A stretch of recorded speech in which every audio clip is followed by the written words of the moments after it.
నమస్తే కార్తీక్. నమస్తే నమస్తే, నమస్తే నీకే. ఈడుంది నమస్తే నాకే అంటాడు. పర్వాలేదులే, మన ఊరోడేగా. ఏంది ఏమో గొలుగుతున్నావు?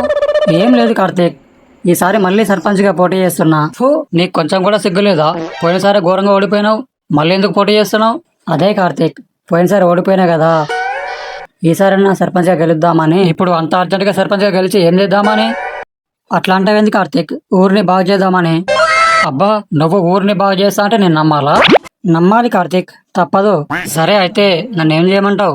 నువ్వేం చేయాలంటే నీ ఓటు నాకు వేయాలి కార్తీక్, అంతే. నా ఓటు నీకేస్తే నాకేంది ఉపయోగం? అరే, నువ్వు ఓటు వేయడం వల్ల నేను గెలుస్తా కార్తీక్. నువ్వు గెలిస్తే నాకేమొస్తుంది? నేను గెలిచినాక ఊరిని బాగు చేస్తా కార్తీక్. ఊరిని బాగు చేస్తూ బానే ఉంది, కానీ నాకేంటి ఉపయోగం? అరే, నీకేం కావాలో అడుగు కార్తీక్. ఏం కావాలంటే నీ కూతుర్ని నాకిచ్చి పెళ్లి చేయి. నా కూతుర్నిచ్చి పెళ్లి చేయాలా? అవును. సరే కానీ నాకు కూతురు లేదుగా. నీకు కూతురు లేదా? లేదు కార్తీక్. కూతుర్ని కనకుండా ఏం చేస్తున్నావా నువ్వు? అది నా చేతుల్లో ఏముంటుంది కార్తీక్? నా కొడుకు పుట్టిండు, నన్నేం చేయమంటావు? కొడుకు పుట్టిండా? గావలగాని నేనేం చేసుకోవాలి? నువ్వు ఏమైనా చేసుకో కార్తీక్, కానీ ఈసారి ఎలక్షన్లో నన్నే గెలిపించాలి. గెలిపిస్తాలే గాని నా పేరు మీదకి ఒక 10 ఎకరాల పొలం రాసివ్వు. 10 ఎకరాల పొలమా? అవును, 10 ఎకరాలే. నా దగ్గర ఉన్నదే 5 ఎకరాల పొలం. 5 ఎకరాల పొలమేనా?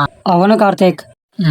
సరేలే, నేను ఎట్టో అట్లా అడ్జస్ట్ అవుతాలే గాని ఆ 5 ఎకరాల పొలమే రాసివ్వు. 5 ఎకరాల పొలం రాసియాలా? అవును. ఉన్న 5 ఎకరాల పొలం నీకు రాసిచ్చి నేను అడుక్కు తినాలా? నీ ఇష్టం, నువ్వు సర్పంచ్గా గెలవాలా వద్దా? నా ఇష్టమా? ఏం వద్దు కార్తీక్, నీ ఓటు నీ దగ్గరే పెట్టుకో, నా పొలం నా దగ్గరే పెట్టుకుంటా. అయితే నువ్వు మళ్ళీ సర్పంచ్గా ఓడిపోతానంటావు, అంతేనా? ఓడిపోతానో గెలుస్తానో అది తర్వాత విషయం. అయినా నీ ఒక్క ఓటు కోసం 5 ఎకరాల పొలం రాసియాలంటే నా వల్ల కాదు కార్తీక్. నా దగ్గర ఒక్క ఓటు ఉందని నీకు ఓటు చెప్పిండు? మరే నా దగ్గర 50 ఓట్లు ఉన్నాయి. 50 ఓట్ల? మనిషికి ఒక్క ఓటే కదయ్యా ఉండేది. అవునయ్యా, మనిషికి ఒక్క ఓటే, కానీ మా ఇంట్లో మొత్తం 50 మంది ఉన్నాం, మొత్తం 50 ఓట్లు. 50 మందా? అవునయ్యా, మా అమ్మ, మా నాన్న, బాబాయిలు, పెదనాన్నలు, అక్కలు, బావలు, ఫ్రెండ్స్, ఇలా అందరు కలుపుకుంటే 50 మంది ఉంటాం. అవునా? అవునయ్యా, నేను ఎవరికి ఓటు వేయమంటే వాళ్ళకే ఓటేస్తారు మా వాళ్ళందరూ. అవునా? పోయినసారే 10 ఓట్ల తేడాతో ఓడిపోయినా, ఇక్కడ చూస్తేనేమో 50 ఓట్లు. ఇప్పుడు నేను పొలం రాసి ఇవ్వకపోతే వీళ్ళు ఓట్లు వేయరు, నేను మళ్ళీ ఓడిపోతా. ఇప్పుడు ఏం చేయాలరా బాబు? ఏందయ్యా అంతగానో ఆలోచిస్తున్నావు? ఓట్లు కావాలా వద్దా?